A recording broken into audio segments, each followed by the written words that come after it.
Welcome to the Blood and Pigment channel, where we talk about all things Blood and Plunder. I'm Joseph here with Jason. Hi. Good afternoon. We just finished the Summer of Plunder event for 2024, and we got sent out a player survey and got about 80 responses, which is we're really happy with that. And we wanted to do a video kind of talking through some of the feedback we got. One, to prove that we're uh, listening, and two, to clear up some misconceptions or things that people commented on that we were maybe a little surprised at. And three, talk a little bit about next year and plans.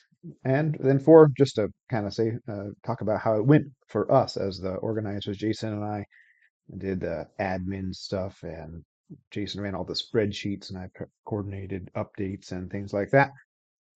So we finally have got some sleep after the event. We're about, what, 3 weeks after the end, and um, looking forward to next year, and just want to have a bit of a conversation. How do you think it went this year from your perspective, Jason? I think it was definitely an improvement over last year. The participation was up. I think one of the things that really kind of took it to the next level for me, at least, was the inclusion of the Discord server. It was a great opportunity for people to hang out and to talk with other community members to show off their content. And the way we implemented it with individual nations having their own chat sections so that they could communicate freely and strategize and plot and plan.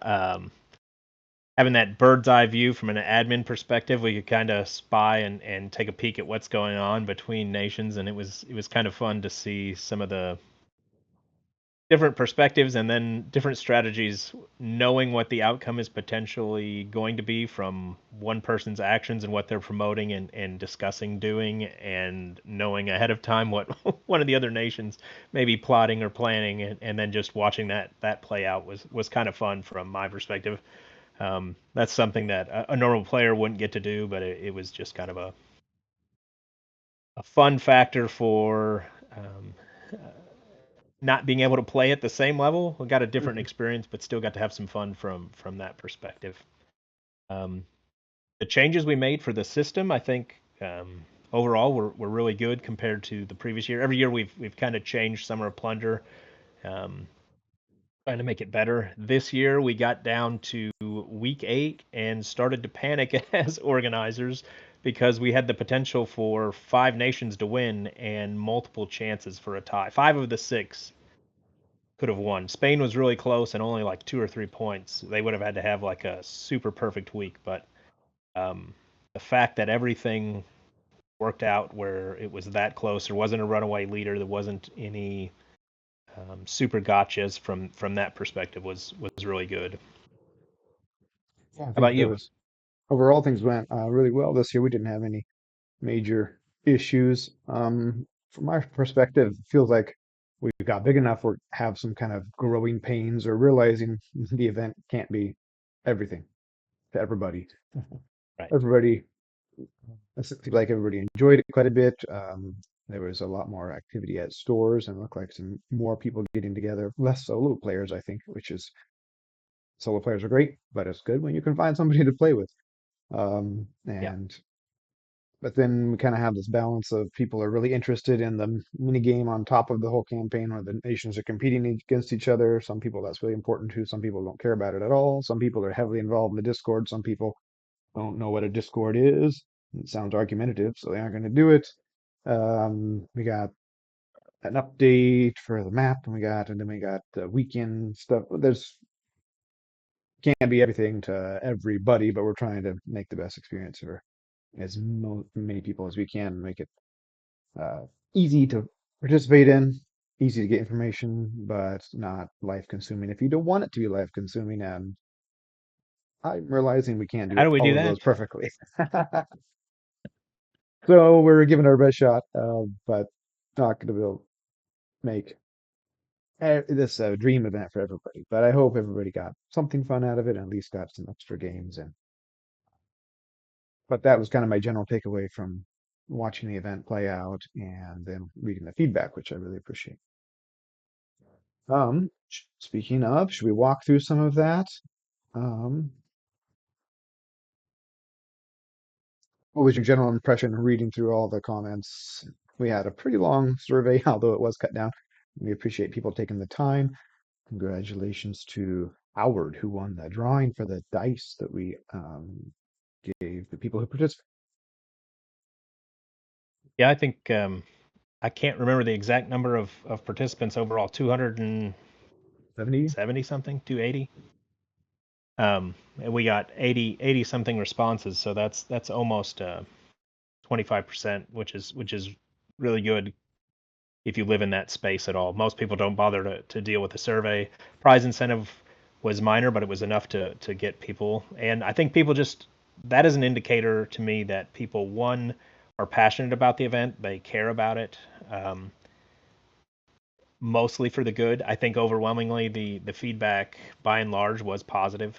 Um, a lot of people really enjoyed the event, and it's not just about the prizes. There are people that um, focus on the prizes a lot, obviously, because it's what it's for. It's Summer of Plunder.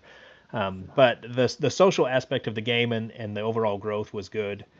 We got a lot of feedback as far as people starting up. I want to say a chapter, but a local chapter, a local gaming group. This was a good incentive for people to come together weekly. I know for at least for me personally, we ran anywhere from four to, if everybody were to show up, we'd have almost 15 people. We didn't on a week to week in a single session, but over the course of the week with people playing on the weekends and some of the extras, we had a really solid group. Um, I don't know how many demos I ran, but across the board, we that to me is probably one of the big takeaways for Summer of Plunder is just getting the game out and in front of people. And this this survey showed that a lot of people were excited about having a reason to play and a reason to recruit people and to build on the game. So It's not just to put the game out in front of people. It's not just to push people to play, but it has to help everybody enjoy their hobby and get the hobby out in front of more people. Yeah. yeah, and I know I talked to multiple people, and one of the things that kept coming up was anytime we started talking about the campaign system and the map and how things worked and how people could contribute to something bigger than their local um, region was a big factor, and that came up more than once in well, way more than once in the survey, um, Yeah, let's talk about that. of being able to participate, and that's where I think some of the confusion kind of came in. Um, from the survey, there are some folks that didn't understand the rules at all. Um, there are several that didn't even read the rules, so they didn't even know how to participate at a higher level. So they're looking at the objective. I'm going to play it. I'm going to check the box that I did the objective, but I have no idea what my votes are doing or how they work. And that's a little disappointing from my perspective.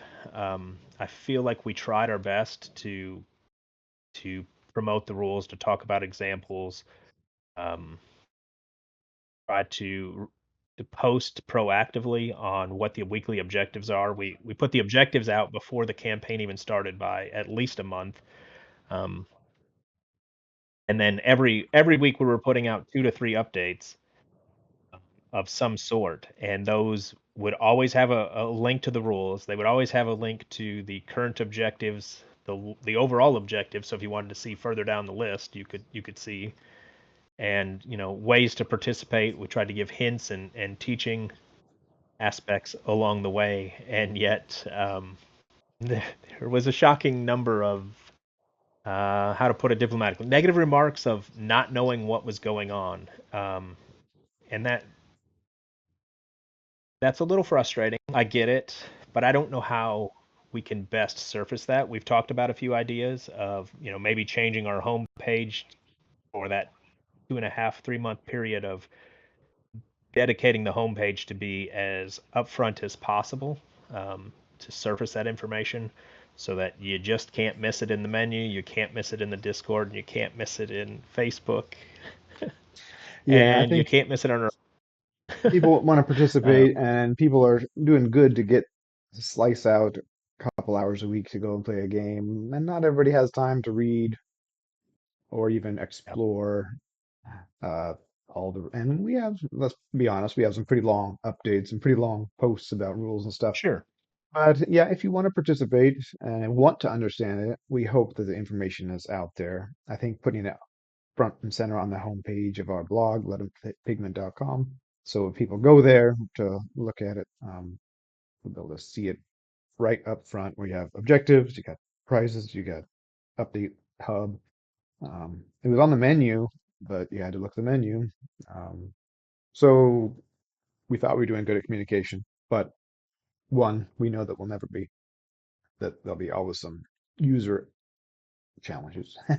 And two, there's things we can do to make that more front and center, even though even if we're providing an abundance of information opportunity, but make it hard to miss. Yep. I mean, one thing that I wish we could have done, but we just didn't have the time to do would be, some people are more audiovisual learners, being able to have a more video content or shorts to be able to talk about specific segments would be good, but our schedule is pretty jam packed leading up to the campaign, so We we did kind put of out a ran out of video the time week for that. before with a good bit of information on it. It got about Right, 450 views, which isn't huge, but it's more than the players that participated. So, right. But I mean, being able to do, if we were to do it just a short of, hey, here's the objective for the week, hmm and if you're subscribed in that regard, maybe that would be helpful. I'm not sure. that'd be good. Could probably do that. But yeah, there is a limit of time, and especially since we only had you and me doing the background stuff, the other members of our team, Blood and Pigment team, Garrett and Dan, were commanding a nation, which gave them a lot to do, and it gave them a lot. They couldn't participate as much behind the scenes because of the hidden information aspect where we can't give them an advantage, seeing entries and votes and stuff to mess up the whole game. So next year we're planning to, Dan and Garrett have both expressed interest in helping out a little more with running the campaign rather than being commanders, which will hopefully spread the work out a little bit more. But yeah, can't do everything. It's a volunteer effort. We're not getting paid. We have some income streams from Patreon and stuff, which we appreciate, but it takes a lot of hours, and still I gotta do our normal jobs and take care of our family. We can't. I could go full time, but somebody gotta pay me. You're not going to go full time on the Patreon, at least not at the current level. Um, I do want to bring that up and um, try to. I don't like talking about the money aspect of things. I don't like. Nobody likes being asked for money. Nobody wants to ask somebody for money. Kids fundraisers at schools, those kind of things. Everybody needs cash to fund things. It, but on the flip side, I just want to. I think sometimes from reading this survey, I feel like there is a much higher expectation of what we bring in revenue from YouTube or from Patreon. We are not Mr. Beast. We are much, much lower in the spectrum of generating income. I could. We joked, I think, in one video of we could make more money as DoorDash delivery drivers by a massive amount. We could work in a sweatshop in China and probably make make more than we do from This is our YouTube and hobby. Patreon We're doing it for fun, on an hourly but basis. it But gets it's not expensive about too. the So money. It's Joseph and I do this because we love Blood and Plunder. We love the whole system. We've been accused of being fanatics, and it's true to a degree. We are. We're very fanatical about the game, and we love to see it played. We love to see people enjoying it. So this is not about the money. The money, the vast majority of any money we get, we turn around and give back to the community, and we probably technically lose money oh on yeah, Summer oh of yeah, Plunder. piles Um, of cash. I have lots. Yeah, I yeah, invest a lot in it. I'm happy to do yeah. that. So along those lines, it takes the cash to buy the prizes. We had a lot of great sponsors this year. I do want to say thank you to every one of those again. I don't want to belabor it and go through the entire list, but the sponsors are great, and especially Firelock for helping us be able to provide a vast majority of those prizes. They gave, I want to say it's close to $1,000 this year. That's almost a third of, well, a fourth of the budget that we have spent. It was about just looking at the total that we had is $3,259 in prizes plus somewhere around $900 to $1,000 in shipping. We're not done shipping. We're still guessing on that. We've got some international orders coming, um, but that to me is a testament to the game and where it's going. Um, there's always a request for more prizes.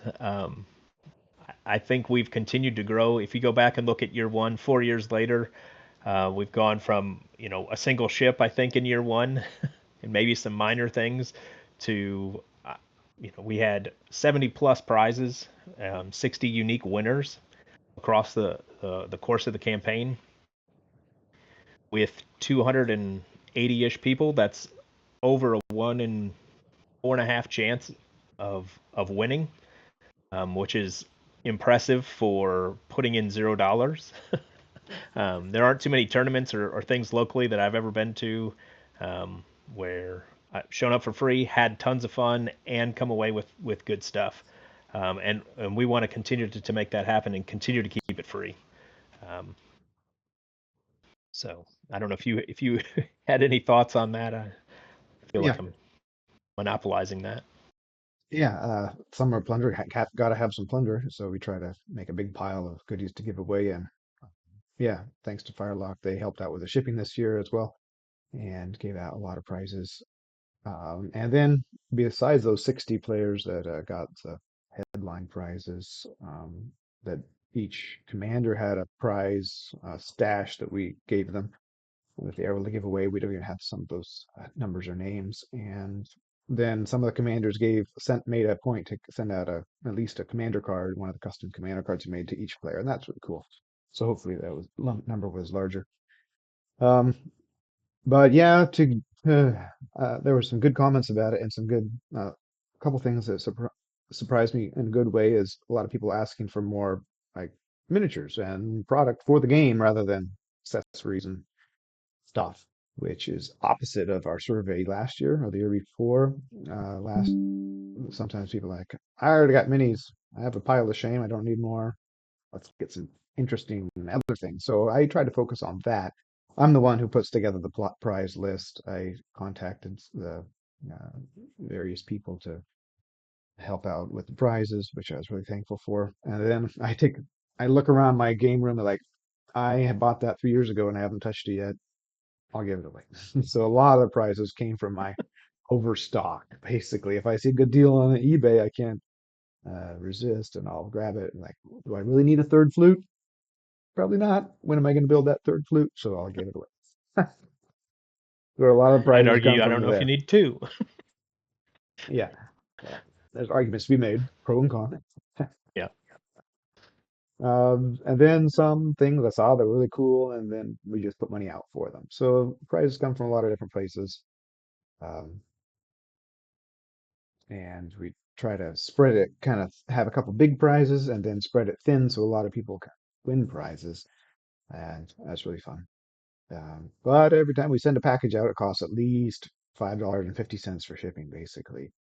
So if you crunch numbers on that, and if you send out 60 prizes, that's $300 shipping there for the tiniest little envelope. Basically, anything that's can't go through a mail sorter has to be is about 550 at least for 2 ounces. So there's some logistics there that are just monetary limitations. So if we send everybody a prize, that would be a lot. But um, next year I'm planning on trying to offer more game content prizes. So miniatures, sprues, dice. I think dice is a good one because 11 Plunder dice are really nice, but kind of expensive to be honest. So we get a little bit of store credit from, well, quite a bit from Firelux. We're able to use that, although we use that all for commander prizes this year. Anyway, I was pretty happy with our pile of prizes, suggestions, or miniatures and boats, canoes and longboats. Those are good prizes. I think we could do that. Um, and then the other thing that people commented on is how the prizes were awarded. I thought we talked about that real quick. Um, some people have more time to play than others, and some people only get a couple games in, and some people can play 100 games, although nobody did quite that many this year. And we wanted to have some that rewarded lots of play, and then randomly rewarded people who were able to participate at any level, and then some prizes that were awarded to people who were able to accomplish a certain thing. And we tried to have a balance of that. We don't want to have, in the past, I've structured it poorly where the two people who played the most all year kind of won all the prizes because they were able to, part of playing the most factions was playing the most games total. So they kind of won those doing the same thing. We did better at avoiding that, I think, this year. A lot of things were like, if you do this, you're entered into a pool to win this. So like the Master Your Nation prize. If you played 7 factions within your nation, you were entered into this prize. There was some hard indication that some people misunderstood that to say if you play the most factions within your nation, oh, so then the pirates can't do it because they only got 8 factions in their nation. No, there was a pool of about 20 people who all played 7 or more, between 7 and 20 different factions, but that didn't matter as long as you played 7, which everyone could do. You had the Right. same And we chance. had restructured the pirates to make sure, and pulled in like the logwood cutters and some of the Brethren of the Coast got kind of merged over out of the unaligned under pirates to make sure that everybody had a fair opportunity to accomplish that one. So we did have some prizes that were just do the most, you get the prize. We had the person who played the most games at the game store, which we could put a threshold on that if you play 10 or more games. Most overall points. I mean, seems like a fun prize to have. Most oak and iron games.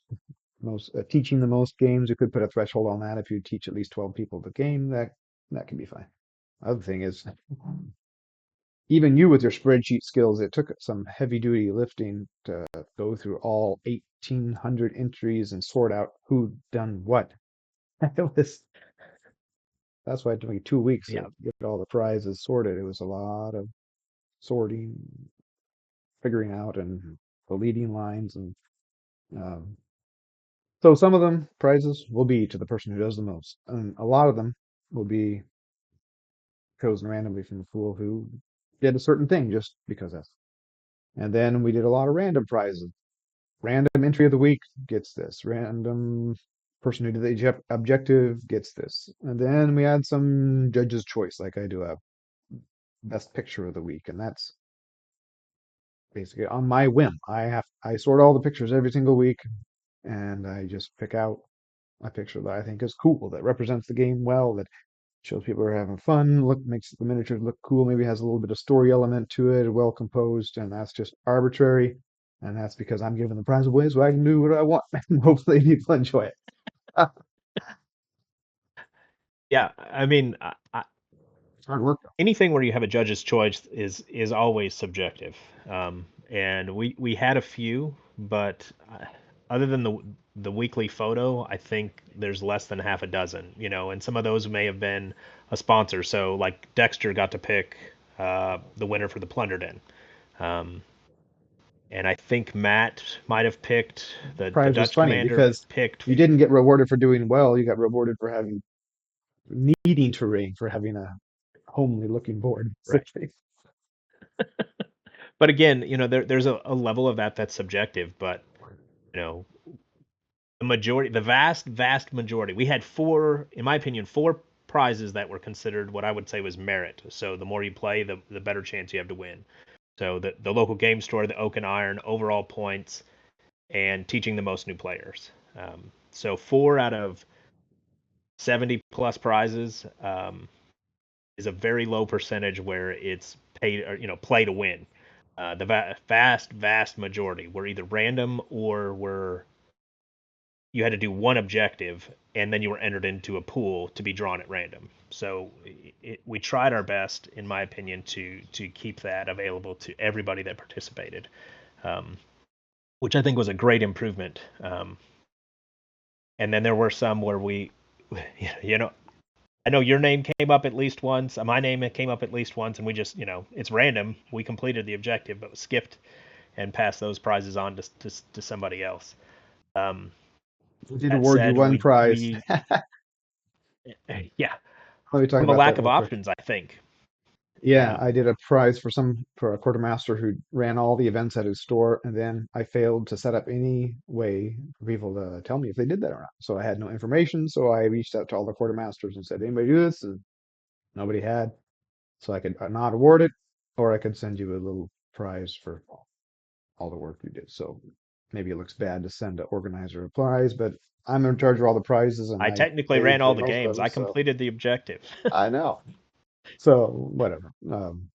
Enjoy your prize. Well earned. But that was my fault because I didn't set up a good system. And then we're going to pivot to organized play here. Anything else about prizes? Um, No, probably I overkill. belabored it. Organized play kit.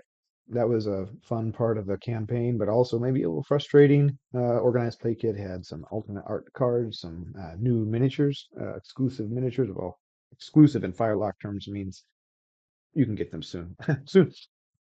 Uh, So I'm sure they'll be Pre-release. available at some point, at some level. And if anybody really wants one, you can contact me. I can help hook you up. I still have a bunch of extras.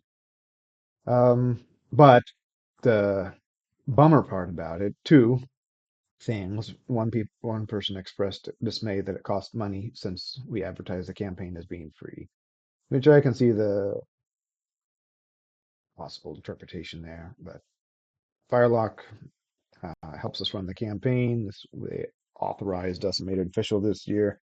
And we try to make it, from our perspective, it's free. They made this kit you can buy, and I don't know if people expected it to be free, but they provided it at a low cost. They weren't making money on it. In fact, I put a bunch of my money into it to put fortune coins in there, and Firelock didn't pay for those because I really wanted them in there. So they were losing, somebody was losing money on it. They weren't making money on it. So even though it cost quite a bit, that little booklet of scenarios cost about $7 to print. So they almost didn't do it, but I begged and pleaded, and I hope people enjoyed it.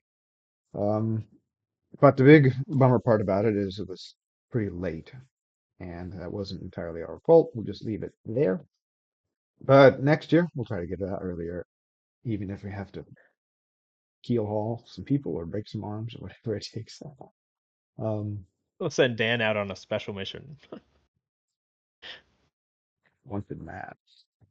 Um, yeah, I don't know if much else to Hopefully, say along about those that. lines, we had multiple comments about the international aspect of that, being able to get it in the UK and Australia. Um, I don't know how to help Australia at this point. Sorry, bud. Uh, Soon, Shipping, hopefully. international shipping is unpleasant. The more it grows, the better it is. The UK side of things and the rest of Europe, um, with the Port Royal Kickstarter, I know that there's been some changeover and new distributors coming on board. So hopefully next year that will be streamlined and worked out. And as long as everything gets done ahead of time, um,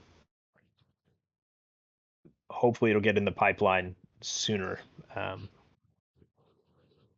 well, I won't go into that. Like you said, leave it Another there. another difficult aspect of the whole, we basically weren't delivered on time. So some stores didn't get their organized play kit till week 7 of the 9-week campaign, which doesn't do anybody any favors. And part of that, they didn't finish the kit until the week before. So I got mine in the middle of the first week, one of the first ones that went out. So it wasn't done on time. And then the other whole difficulty is stores were ordering, which is great. And then they would lump their organized play kit in with their $800,000 order, or 800 or $1,000 order. And then Firelock was behind on their product production basically. So they moved over to a new method of making miniatures. So they're trying to build up a stock. So big order comes in, 27 things they don't have made, so they have to put it in a queue and make it. And then it was all orders are backed up.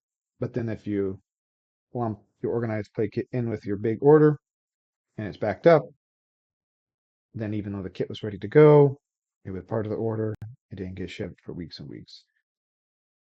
International shipping, that just it costs money to ship things internationally. It costs a lot of money, which is ridiculous, but it's what it is. And then it takes time too. It takes 2 weeks to get to Australia or UK. And that just means we need to work really hard at getting it done well ahead so we can get it out before it starts. And we will try that. Try even harder. Again, 6 months wasn't enough, apparently. We put in most of the work on it, um, but the graphics and I designed the scenarios, I got them all ready, but the graphics had to be done by Firelock, and the printing had to be done by Firelock. And I did the photography, but Firelock's busy. They have a small crew. They're working on getting the Kickstarter out, and they just weren't able to pivot and put attention on it. And then printers. All right, moving on. Balance of the minigame versus the player participation in the whole campaign system. We touched on that already, but I think that was a big deal for some people. The whole game we have on national competition, it's a headline event where some nation's going to win, and that's fun. And there's competition, and there's secret information, and that's a lot of intrigue and fun in there. But there's nations are led by commanders, and a lot of those decisions are made by commanders, and there's a varying balance of how much players felt like they were contributing compared to how much information the commander was making public to the players. And I think some people didn't like how little they knew or felt like their votes contributed. And that really depended by nation too. We have a bunch of great volunteers leading the nations, and they each put their stamp on how they run things. And uh, depending on how their diplomacy was working, players might have had a very different experience if you play natives versus French versus pirates. And some of that's unavoidable. Um, what do you think? And some of that's built into the design, and some of that is people's interpretation of how the game is supposed to work. Some people really, really, really wanted to win. Some people are like, let's do whatever you guys want. And Yeah. some people enjoyed I, that more than others. it's a I'm not sure how to word that. It's an interesting dynamic. It's something, the national competitive aspect has been there from the beginning, even from the very first Summer of Plunder last year with the campaign map. Um, it ratcheted that up quite a bit because there was a tangible thing to look at and to see who's winning and how things are progressing rather than just accumulating points, which is how it had been in the past. If you played for Spain, you just threw points in a bucket and Spain's bucket got bigger. Um, this year, again, the campaign map was back. The Discord aspect of it, the intrigue thing, I think on the one hand, it's good. On the other hand, I can see issues with it being a little bit of a mini game for commanders to a degree, but there's not a good way to do that. If you want the diplomacy aspect, you've got to have a commander, and if you have a commander, then there's a loss of agency to a degree, and so it's a trade-off of how much agency do we give players versus commanders versus um, the depth of fun and what it adds to the game. I think overall, the vast majority of people enjoyed the experience. There were a few that didn't have the greatest experience from that regard, or maybe felt that uh, their vote and even their the discussion in some of the forums may not have been heard or seen, where perhaps the votes were more dictated from above, and this is what we're doing, get in line. But there's nothing requiring you to do that. You could vote however you wanted to be fair. I think next year we've talked about it. We've talked about it with some of the commanders, and um, I think when we talk about some of the little bits, well, I guess we can transition into that now of how we're going to improve things for 2025. One of the chief things for me is it, we don't have a runaway leader problem anymore, but we do have a little bit of a kingmaker problem of if you get behind, you can attack or raid somebody and ruin somebody else's experience to make sure somebody else wins. I don't Almost know that it's everyone necessarily had a an problem though. agenda in that department. It was kind of weird. I mean, first, I want to make sure we don't overemphasize the national. This there's only one prize for one player of the nation who wins. This isn't all about this national Right, competition. It's fun. right. It should be fun, but it's not huge, massive deal. You get glory, you get adoration from a few nerds on the internet, but that's it. Okay. Um, Right. But we want Chill everybody to have a out. Some fair people chance are at getting the glory. losing sleep and getting stomach ulcers from this. I mean, it should be fun.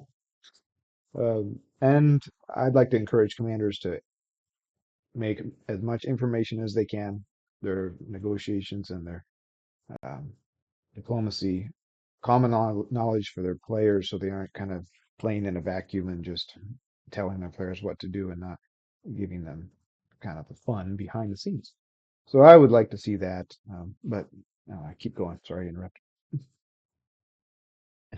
So the aspect of raids towards the end, those became more and more important because when you raid another nation, you're taking away their points and transferring to you, and so Maybe. you're a maybe yeah. There is a risk 100%. reward system there, and that was That certainly was fun. a I love that. factor. But one of the elements, though, that's one area where there was not a perfect counter, so there was no way to defeat that through good strategy other than try to earn more points than you could potentially lose. And so, Or diplomacy.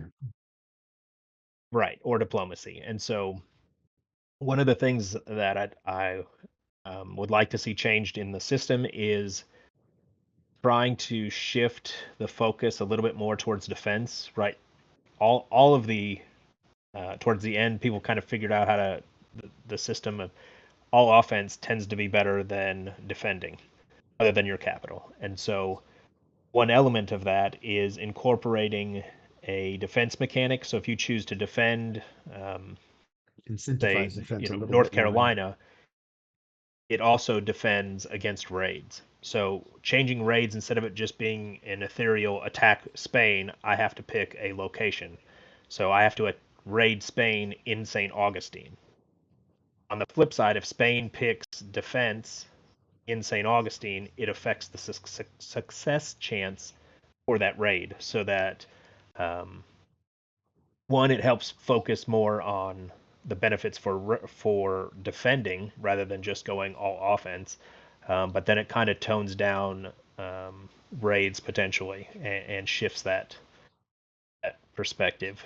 Uh, Along the lines of diplomacy, one of the options we've discussed or in the past, and just we never fully implemented it this year just because of the amount of time we had, is related to trades. So instead of just arbitrarily picking a trade action as a commander, you would pick trade. So if I'm Spain, I want to trade with France. If France also picks a trade action and chooses Spain because you are mutually working together, you would get one bonus point. So it helps expose where there are potential relationships to know what diplomacy is going on behind the scenes and who's helping each other, and Makes it more it public. focuses more on the proactive growth rather than burn everything to the ground, attack only. um, Avoid the updates. yeah. Um, Along those lines, they're the ability to do alliances as a whole gets really complicated, and it's very hard to manage from a behind the scenes perspective. Um, this isn't a robust, fancy software system. For what it is. Pretty robust to It's me. pretty robust and impressive. Um, in the way it's able to sync and to share data between documents. Basically, every commander has a command and control spreadsheet that has a different tab per week that gives them the option to see where they can attack, trade, all of the options they have available to them. It aggregates all the votes that have come in for the week and the points that have earned by the different players, and then that syncs to a master command and control document that I had. And then there's a totally different spreadsheet related to the entries that are coming in. As players are submitting things, it just kind of cleans up some of the entries and aggregates things and then How many syncs it tabs? into all of that complicated system. How many total tabs? Yeah. Spreadsheet tabs. But diplomacy gets really squirrely when you start peeling back the layers, and I won't go into some of that complexity, but we want to do diplomacy. We're just not sure how to best do that other than words are the most powerful way of doing diplomacy, not so much putting in a penalty system if you're breaking an agreement or a reward system for honoring an agreement. Um, to me, diplomacy shouldn't be a rules aspect. For the most part, it should be an interaction between commanders and players. Oh, what we don't want is It's a diplomacy only happening between these six people. We want the players to right, be able to engage in that at some level, or at least be aware of it, or have some input into it, rather than six people playing the top game and just telling everybody else what they're doing. There's going to right, be a little bit of that right. because they do have to make choices. But this year, we gave the players the ability to really focus where they want to attack. And I thought that commanders kind of reinforced that. I'll put my votes where here to make them optimal, but in reality, it turned out the commander said, do this, and everybody said, okay, which was not what I thought at all. But it's what happened Well, that because wasn't true in all cases, they and were I crunching the think it varied numbers. week to week. There were times every nation at some point I think asked for input from players. This I don't want it to get the misnomer that it's all oligarchies and uh, command control There was systems. It's different not. political structures in place. Sure, but player agency is one of my top priorities. That's the number one thing I wanted to fix this year is how do we increase player control and make people feel like their votes matter and their ability to participate in the campaign fits into the bigger picture. And I think we made strides in that direction, and we'll continue to do that I tell you what, it's pretty hard to make because 270 people coordinate on a big event and make it all work and right, meaningful, and right, it's unfair. So I think you did a great and job. keeping it simple. That's a Yeah, huge factor too. Is the best experience is complexity if you want the most nuance, change, and control, but at the same time, you ostracize a segment of the community because now it's too complicated. I don't want to deal with it. I just want to sit vote and play. So that's fine too. there's That's that fine too. fine You line don't of have to participate in that big game or right, feel obligated to invest time and energy into that if you right. don't want to. It's fine. So where goal to me is player agency and simplicity, and fun. I don't know Fun why is good. people would not want to have fun, but You hear me, we're Dan? I putting that said in there fun whether you was like good. it or not. We reached the end. I think so. It's a good A deal. lot We of talked about rambling. a lot of rambling. But I hope if you played this year's Summer of Plunder, hope you had a good time. I hope you got some extra enjoyment out of your hobby, one way or the other. I hope we didn't get in the way of that. And if you didn't play this past year, I encourage you to jump in 2025. Blood and Plunder, Oak and Iron, Port Royal. Try to incorporate that. It's a lot of fun. Pirate Games, Firelock Games has a bunch of great games, and these are our favorite. Um, there will be prizes. There will be fun. There will be organized play kit, and there'll be a national competition that you should not get too worried about, but you should enjoy. Thank you, everybody who participated this year, and we hope you'll come back and enjoy again next year. Yeah. And for those of you asking for a winter of plunder, it's probably not going to happen. um, this is a very consuming thing. It's a great experience, but we don't want 100% of our time to go purely into this kind of an event. We want to still be able to do videos and other content, and we kind of have to pause that for 3 months over the summer. The next event we've got coming up is the Great Pirate Paint Off again, but that doesn't start until early in the spring.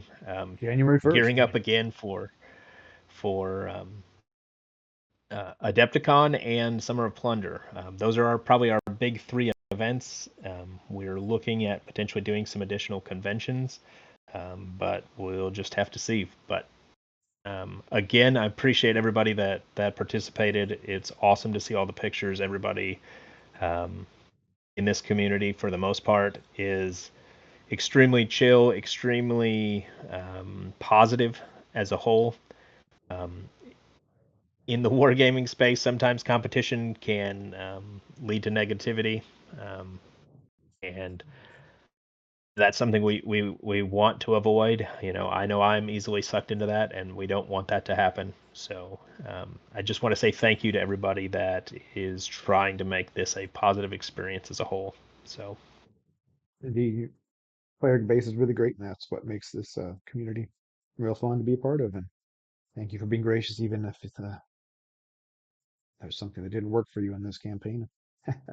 Thanks for not being a jerk about it. Who's going to say the line? Dan's not here. um, oh, keep your dice at the ready and the wind at your back. Yarrharr.